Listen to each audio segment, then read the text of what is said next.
Voulez-vous être millionnaire? Vous savez, vous le pouvez. Tout ce que vous avez à faire, c'est mettre de côté l'un de ces billets chaque semaine. Presque tout le monde a déjà rêvé de devenir millionnaire. Mais pourtant, seulement 0,79% de la population a atteint ce titre tant convoité. Vous vous dites peut-être que c'est inaccessible ou que l'argent ne tombe pas du ciel. Vous risquez pourtant d'être surpris. Dans cet épisode, vous allez découvrir que même une personne qui travaille au McDonald's peut tout à fait devenir millionnaire avec le bon état d'esprit et le bon plan d'action. Vous êtes sur le point de découvrir comment reprogrammer votre subconscient afin de manifester absolument tout ce que vous voulez. Que vous vouliez sortir des dettes, gagner plus d'argent ou simplement atteindre la vie de vos rêves. Cet épisode est fait pour vous. Maintenant, considérez ceci juste un instant. Lorsque vous pensez en images. Faisons un test. Je vais vous suggérer de penser à la maison dans laquelle vous vivez. Et en le faisant, réalisez qu'une image de votre maison apparaît sur l'écran de votre esprit. C'est presque comme si il y avait un écran qui se trouvait juste au centre de notre tête. Et à la seconde à laquelle nous pensons à notre maison, l'image de la maison apparaît sur l'écran de notre esprit. Maintenant, j'aimerais vous proposer de penser à votre voiture. Et à la seconde à laquelle vous pensez à votre voiture, l'image de la maison est partie et l'image de la voiture est là. Pensez à votre cuisine, votre jardin. Pensez à votre poste de travail ou à votre école. Et bang, bang, bang, juste comme ça l'image change. Nous pensons littéralement en images. Maintenant, je vais vous proposer de penser à votre esprit. Maintenant, lorsque la plupart des gens pensent à leur esprit, ils voient une image du cerveau. Combien parmi vous ont vu un cerveau? Il y a pas mal de mains en l'air. Et pourtant, le cerveau n'est pas l'esprit, pas plus qu'un ongle de doigt le serait. Et de façon paradoxale, l'ongle de votre doigt et votre cerveau sont l'esprit. Vous voyez, l'esprit est une activité et le corps est la manifestation de cette activité. Et nous allons découvrir, à travers cette vidéo, que le corps n'est vraiment rien d'autre qu'un instrument de l'esprit. Maintenant, votre cerveau est constitué de centaines de milliers de cellules. À l'intérieur de ces cellules, nous imprégnons des visuels ou des images. Et alors que nous pensons, nous activons ce groupe particulier de cellules cérébrales. Et l'image qui est à l'intérieur flash sur l'écran de notre esprit. Ce que nous allons faire, c'est vous dire une chose 10 000 fois et de 10 000 façons différentes. Et nous allons faire flasher des images sur l'écran de votre esprit jusqu'à ce que vous obteniez une image claire de la grandeur et de la prospérité qui est enfouie au fond de vous, parce que c'est ce qu'il s'y trouve. Peu importe que vous le compreniez ou pas, à ce stade. Maintenant, nous vous suggérons que lorsque vous voyez de l'argent, peu importe lorsque vous pensez à l'argent, voyez cette chose en tant qu'un obéissant, diligent, serviteur. Vous êtes le maître, c'est le serviteur. Et n'inversez jamais cette équation, ou vous finirez par vous retrouver dans de très très gros problèmes. Pour ne plus être le serviteur de l'argent, il faut commencer par réaliser que vous avez une conscience de l'argent. Et cette conscience de l'argent se divise en deux parties. Il y a la conscience des dépenses et il y a la conscience des gains. La plupart des gens ont une conscience des dépenses surévoluée, ce qui veut dire qu'ils savent exactement ce qu'ils veulent acheter avec chaque salaire qui arrive chaque mois. Par contre, la plupart des gens, au moment où ils trouvent un travail, ils arrêtent de développer leur conscience des gains. C'est un peu comme les gens qui sortent de l'école et qui se disent « Bah voilà, j'ai fini d'apprendre pour le reste de ma vie ». En réalité, trouver un travail, c'est juste la première étape dans le développement de votre conscience des gains.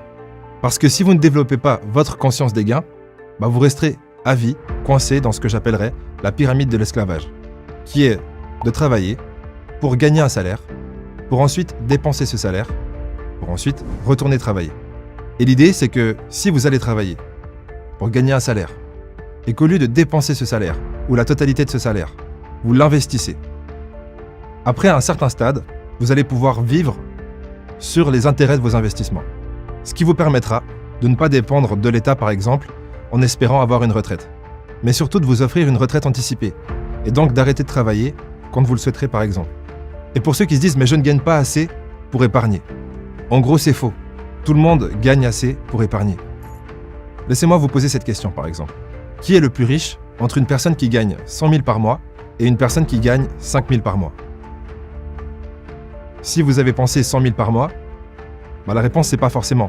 Parce que si la personne qui gagne 100 000 par mois a des dépenses qui dépassent 100 000 par mois, et que la personne qui gagne 5 000 par mois a des dépenses qui dépassent 100 000 par mois, a des charges qui ne s'élèvent pas en dessus de 4 000 par exemple, la personne qui gagne 5 000 par mois arrive à épargner environ 1 000 € par mois.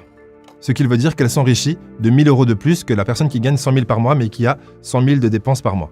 Donc ce qui compte, ce n'est pas vos revenus, mais c'est vos revenus moins vos charges. Earl Nightingale a dit quelque chose que j'adore. Il a dit « La plupart des gens pensent qu'ils veulent plus d'argent que ce qu'ils veulent vraiment.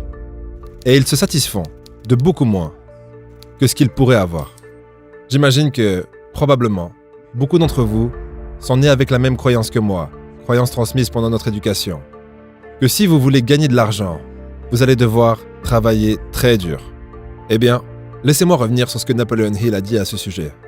Il a dit « Une idée est tout ce dont vous avez besoin pour atteindre le succès que vous recherchez. » Maintenant, il a dit que lorsque la richesse commence à arriver, elle arrivera tellement rapidement et avec une telle abondance que l'on se demandera où est-ce qu'elle a été cachée pendant toutes ces années.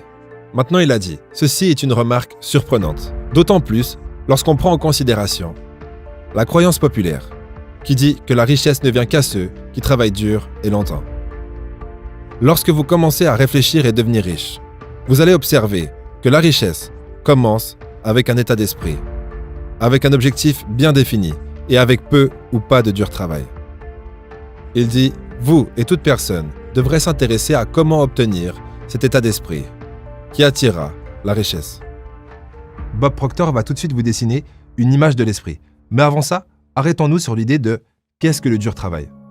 Parce que si le dur travail était de l'amusement, tout le monde pourrait atteindre ses objectifs beaucoup plus facilement. Quand on y pense, le dur travail, c'est simplement quelque chose qu'on n'a pas très envie de faire. Une tâche pour laquelle on a de la réticence. Parce que quand on y pense, certains jeux vidéo auxquels vous jouez peut-être demandent plus d'effort mental, plus de concentration que les activités que vous devriez faire pour atteindre vos objectifs. Alors que faire? Bob Proctor va vous expliquer qu'en réalité, vos comportements actuels ne sont que les effets d'une cause qui se trouve juste ici. Mais avant ça, rappelez-vous que la plupart des grands artistes, musiciens, peintres, etc., disent souvent après avoir achevé une œuvre qu'ils n'ont été que le canal qui a permis la création de cette œuvre. Autrement dit, ils disent que l'action s'est prise d'elle-même. Et c'est souvent ce genre d'action qui paraît spontanées, mais qui sont en fait, bien souvent, la cause d'idées subconscientes qui permettent d'atteindre les meilleurs résultats. Vu que personne n'a jamais vu l'esprit, je vais créer une image de l'esprit. Maintenant, laissons ceci représenter l'esprit. Ensuite, laissons ceci, cette chose à laquelle nous avons donné toute notre attention jusqu'à maintenant, le corps. Et c'est cette chose ici qui se transforme en action et cause les résultats que nous obtenons. Si nous voulons changer ce que nous faisons, ou si nous voulons changer notre comportement, nous allons carrément devoir changer ce qu'il se passe ici. Si nous voulons changer ce qu'il se passe ici, nous allons devoir comprendre comment ça fonctionne. Il y a deux sections à l'esprit, jointes ensemble, mais différentes dans leur façon de fonctionner. Et nous nous référons à ceci en tant que l'esprit conscient, et à ceci en tant que l'esprit subconscient. Vous savez quelle est la question? Est-ce que cette idée va m'emmener d'où je suis et me faire avancer dans la direction de l'étoile que je vise? Est-ce qu'elle m'aidera à atteindre mon objectif? Si ce n'est pas le cas, je vous le garantis, qu'elle vous emmènera dans l'autre direction, parce que vous n'allez pas rester là où vous êtes. Cela est certain. Cette zone de confort est un endroit dangereux où se trouver. Comme Bob Briggs l'a dit, c'est peut-être confortable, mais c'est un mauvais endroit. Vous avez la capacité, lorsque quelqu'un vous fait une suggestion, qui vous emmènera dans une direction autre que l'endroit où vous voulez aller, vous avez la capacité de consciemment et mentalement rejeter cette idée. Et ensuite, vous pouvez aller de l'avant et créer n'importe quelle autre idée que vous pourriez vouloir. Autant longtemps qu'une idée est dans votre esprit conscient, elle n'aura absolument aucun effet sur votre corps physique ou sur ce que vous faites. Absolument aucun effet. C'est lorsque vous prenez cette idée et que vous la faites passer de ce côté de notre esprit, qu'on appelle le subconscient. On pourrait aussi l'appeler l'esprit universel. C'est appelé par plein de noms différents. Le superconscient, il doit y avoir plus de 150 noms que vous pouvez utiliser ici. Les anciens Grecs appelaient cette partie de notre personnalité le cœur. Vous voyez, ils disaient que lorsque vous pensez dans votre cœur, vous êtes. Savez-vous que cette partie de votre personnalité n'a pas la capacité de rejeter une idée? C'est absolument impossible. Peu importe quelle idée, arrive ici et vient là-dedans. Instantanément, elle est manifestée dans votre corps physique. Maintenant, quand une idée vient de l'extérieur, on la laisse instantanément venir ici et on agit sur cette base. J'aimerais que vous preniez votre main et la teniez comme ça juste un instant. Prenez votre main et tenez-la comme ça. Et mettez-la sur votre menton. Est-ce que c'est OK? Où est votre menton?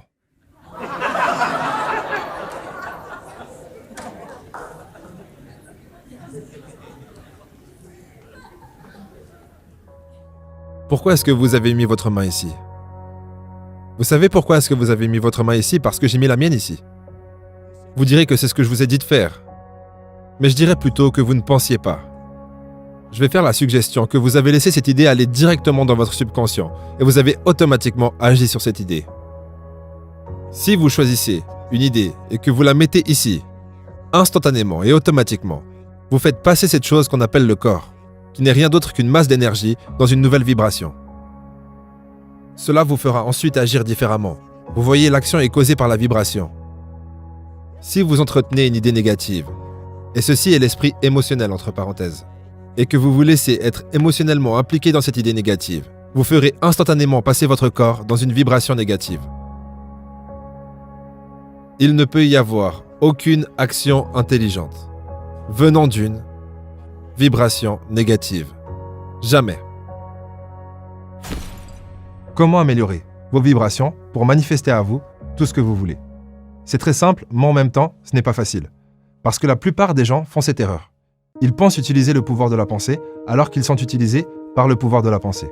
Pour être précis, la plupart des gens utilisent la pensée pour commenter et donner leur avis sur des choses qu'ils détestent. Ils vont parler de tout ce qui ne va pas dans le monde en ne réalisant pas que le but de la pensée n'est pas de commenter. Le but premier, la fonction première de la pensée, c'est la création. Car la pensée est créatrice. Donc lorsque vous parlez ou vous pensez à des choses que vous ne voulez pas, vous créez plus de ces choses instantanément, en y pensant, dans votre vie. Et vous augmentez la conscience de ces choses dans votre esprit. Par exemple, si vous voulez devenir riche, mais que vous passez votre temps à parler de la misère dans le monde, vous allez augmenter votre conscience de la pauvreté, alors que la pauvreté n'est même pas une chose en soi. La pauvreté n'est que l'absence de la richesse, comme l'obscurité n'est que l'absence de la lumière. Mais en focalisant vos pensées sur une chose qui n'en est pas une, malgré tout, vous allez générer des actions automatiques qui mèneront à de mauvais résultats.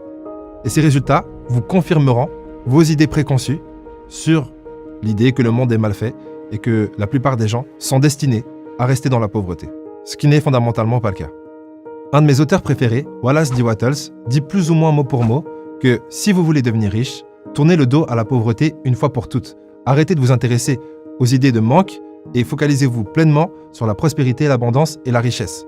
Devenez riche, aidez-vous vous-même, puis aidez vos proches, votre famille, ensuite votre communauté, et par la suite, vous pourrez même aider le monde. Ça sera beaucoup plus efficace que de pleurer les pauvres en tant que pauvres. Faisons en sorte de devenir conscients lorsque nous ne nous sentons pas bien.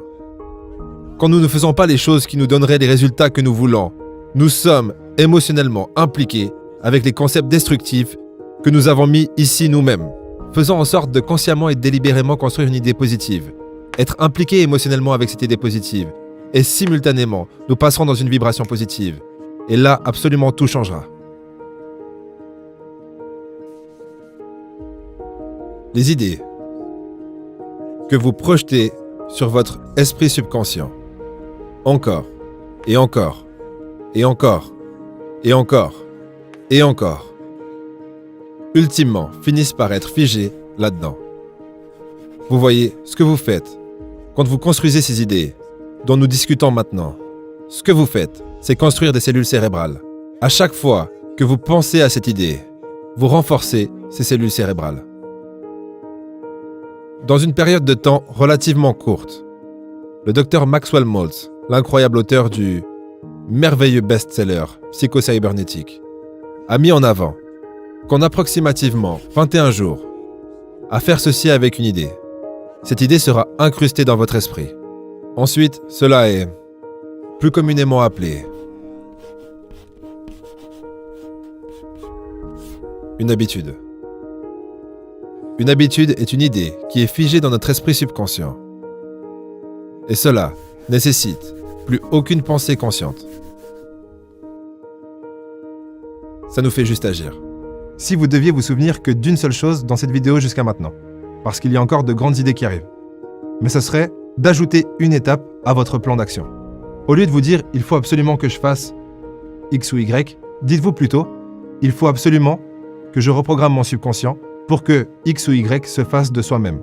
C'est pour cette raison qu'on a créé la formation Esprit Subconscient, 21 jours pour reprogrammer votre subconscient et transformer votre vie. Cette formation vous guidera jour après jour pendant 21 jours pour vous transmettre tout ce que vous avez à savoir sur la reprogrammation du subconscient. D'ailleurs, il y a déjà des centaines de personnes qui ont rejoint la formation, donc j'en profite pour vous dire merci de votre confiance. Ah oui, petite parenthèse, vous retrouvez dans la description un lien, vous avez juste à mettre votre email et vous pourrez accéder à une vidéo totalement gratuite qui vous apprendra à transformer votre sens d'identité. Revenons en arrière et pensons à l'argent juste un instant. Lorsque vous pensez à l'argent, vous réalisez que l'argent n'est rien d'autre qu'une idée. Vous dites que ça c'est de l'argent, mais non. L'argent est une idée qui est manifestée sur du papier. Maintenant, le papier était du bois. Eh bien, vous altérez la vitesse vibratoire de l'énergie qui s'appelle le bois et très vite vous appellerez ça du papier. Et ensuite vous ajoutez de l'encre dessus et maintenant on appelle ça de l'argent. Mais pensons à cet argent pendant un instant. S'il ne peut ni être créé ni détruit, alors il doit déjà être ici. Si nous ne pouvons pas le détruire, si la chaleur fait passer l'énergie que nous appelons l'eau dans un état éthérique, j'imagine que la chaleur fera que l'argent passe dans un état éthérique. Et voilà. Maintenant, où est-il? Vous vous dites qu'il n'est plus là, ou peut-être qu'il est encore là. Vous voyez, vous ne le verrez jamais au niveau où il se trouve maintenant, avec votre facteur sensoriel physique, la vue. Mais si vous utilisez votre intellect et développez la compréhension, vous saurez qu'il est toujours là. Ce que nous voulons, c'est le faire apparaître sous une forme physique. Maintenant, c'est la chose la plus bizarre que vous entendrez. En tout cas pour certaines personnes. Mais je vais vous dire que c'est la chose la plus vraie que vous entendrez, si vous comprenez les lois naturelles. Maintenant, ce dont je parle, c'est de faire passer votre esprit dans un niveau de vibration supérieur, développer une conscience supérieure, et vous pourrez littéralement attirer toutes les choses que vous voulez. Vous voyez, l'argent est littéralement attiré par nous. Ou il est repoussé. On a déjà rapidement parlé des revenus, en disant que vos revenus n'étaient pas la chose la plus importante dans un premier temps. Mais malgré tout, augmenter vos revenus est la façon la plus sûre d'augmenter votre capital. Bien sûr, en vous assurant encore une fois de ne pas augmenter vos charges au fur et à mesure que vos revenus augmentent. Mais comment augmenter ces revenus, ou même créer un revenu pour ceux qui n'en ont pas? Eh bien, il n'y a pas beaucoup de façons de le faire. La première, c'est de vendre un produit, et la deuxième, c'est de vendre un service. Quelque part, même les employés sont entrepreneurs dans ce sens-là, car ils vendent un service, leur temps et leur capacité, à une entreprise qui vend un produit ou un service directement à une clientèle. Maintenant, sachant que l'argent n'est rien d'autre qu'une idée, communément acceptée, contre quoi s'échange une idée? Une idée s'échange contre une autre idée. Mais cette idée, qu'elle soit un produit ou un service, doit avoir une valeur d'utilisation plus grande aux yeux de l'acheteur que la valeur monétaire. Parce que personne n'achète un produit en ayant l'impression de perdre de l'argent. Ce qui est intéressant, c'est que l'idée, le produit ou le service que vous allez créer, il peut absolument rien vous coûter. Malgré tout, sa valeur d'utilisation pourra être plus grande aux yeux de l'acheteur que la valeur monétaire. Et de cette façon, vous allez échanger votre idée contre cette fameuse idée qu'on appelle l'argent, et vous allez pouvoir créer des revenus, augmenter vos revenus et vous enrichir. La quantité d'argent que vous et moi gagnons sera toujours en parfait ratio avec le besoin pour ce que vous faites, votre capacité à le faire et la difficulté qu'il y aurait à vous remplacer. Maintenant, il y a très probablement un grand besoin pour ce que vous faites. Vous n'avez rien à faire avec cela, ce besoin était juste présent. Votre capacité à servir ce besoin, tout ce que vous avez à faire, tous les jours, c'est de mettre en place un effort pour faire quoi que vous fassiez un peu mieux. Et en faisant cela, vous allez découvrir que ça deviendra très difficile de vous remplacer. Il y a très peu de pros dans les parages. Beaucoup de gens sont occupés, mais ils ne sont pas très nombreux à faire les choses bien. Maintenant, nous disons que pour que vous puissiez atteindre ce concept de prospérité et vous lancer à fond, vous devez être spécifique. Si vous voulez de l'argent, vous devez être certain que vous savez exactement combien d'argent vous voulez. Vous voyez, la chose avec laquelle nous travaillons, c'est notre esprit subconscient. Maintenant, nous avons abordé cela déjà quelques fois, mais faisons-le encore une fois.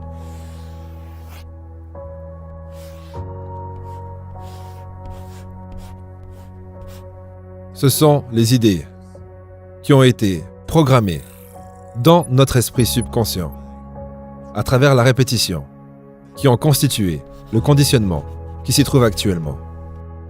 C'est ce conditionnement qui est à la cause de ce qui nous fait faire ce que nous faisons et obtenir les résultats que nous obtenons.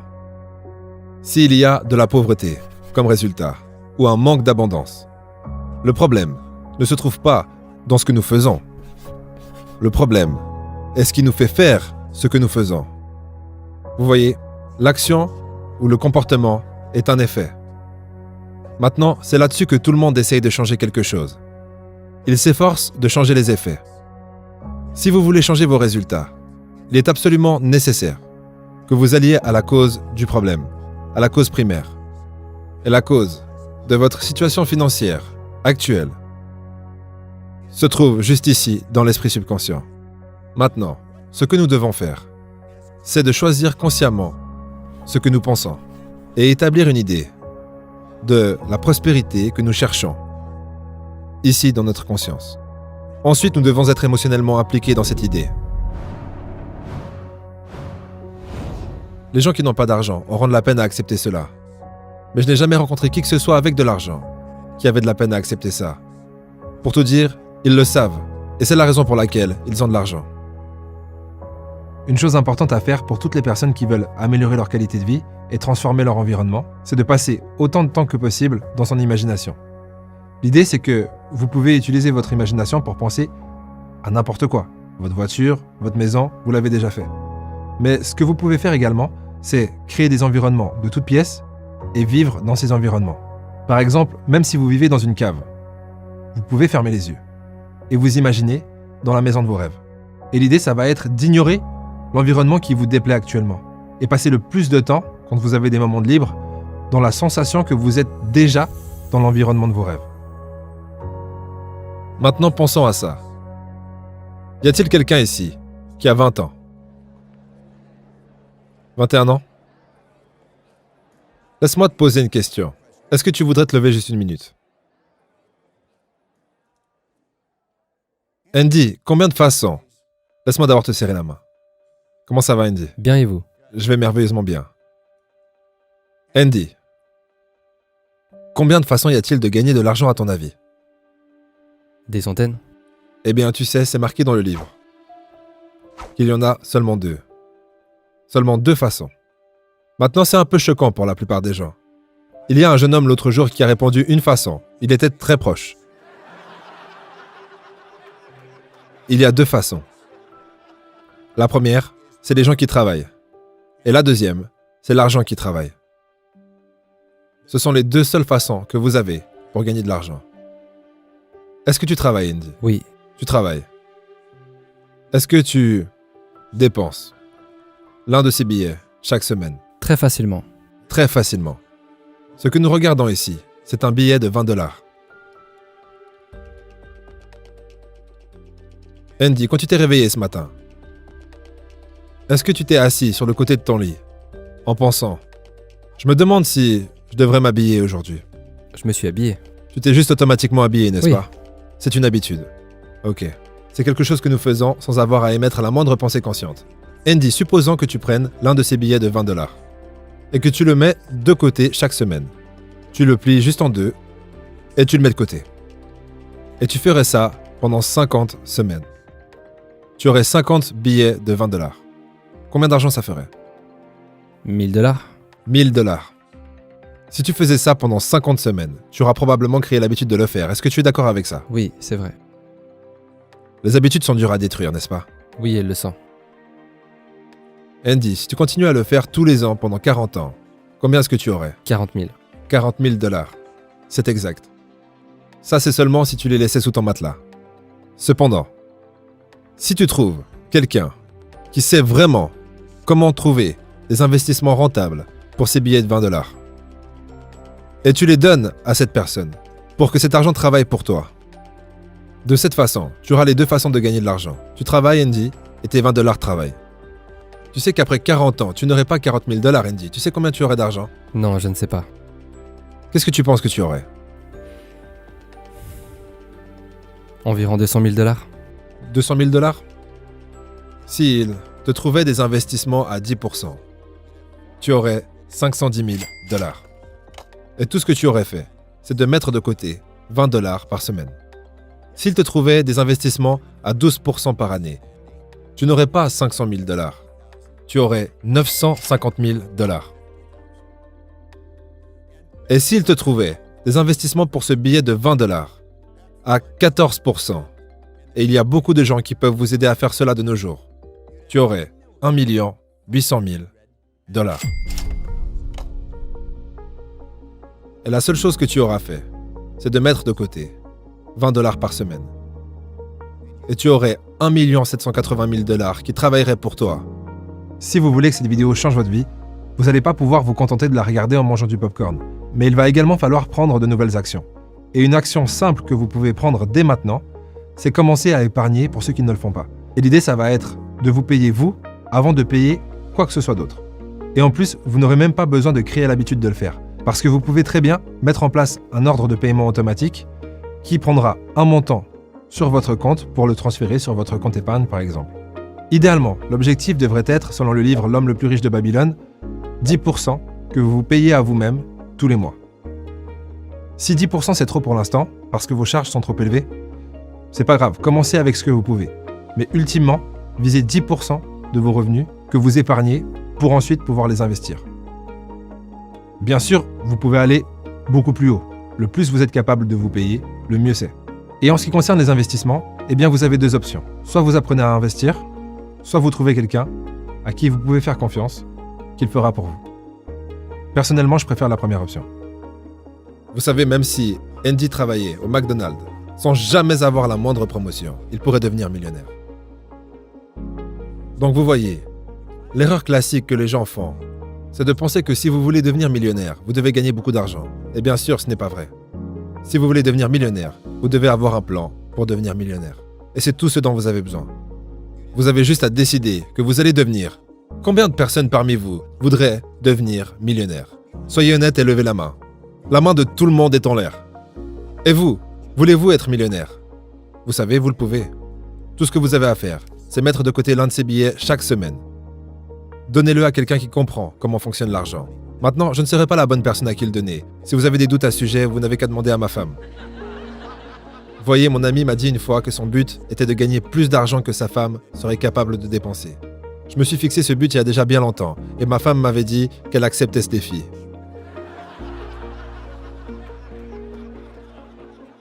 Pourquoi n'y a-t-il pas plus de personnes qui deviennent millionnaires? Vous pensez que c'est peut-être parce qu'ils n'ont pas développé l'habitude de mettre l'un de ces billets de côté? Qu'avons-nous dit au sujet des habitudes? Nous avons dit qu'une habitude était une idée qui était figée ici, dans notre esprit subconscient, en ce qui concerne l'argent. Maintenant, si le nombre de personnes qui y arrivent est si petit, ils doivent avoir une habitude dans leur esprit subconscient, en ce qui concerne l'argent. Mais je dirais que c'est une mauvaise habitude. Mais vous savez qu'à travers un choix conscient, nous pouvons créer une bonne habitude. Nous pouvons renouveler l'esprit. Et vous n'avez qu'à vous discipliner pendant une période très, très courte. Si vous êtes toujours là, ça veut quand même dire, j'ai l'impression, que cette vidéo vous a plu. Sinon, vraiment, faut pas vous torturer comme ça. Mais si cette vidéo vous a plu, laissez un pouce en l'air, cliquez sur la petite cloche avec toutes les notifications et le bouton s'abonner, bien évidemment. Et moi, je vous dis au prochain épisode.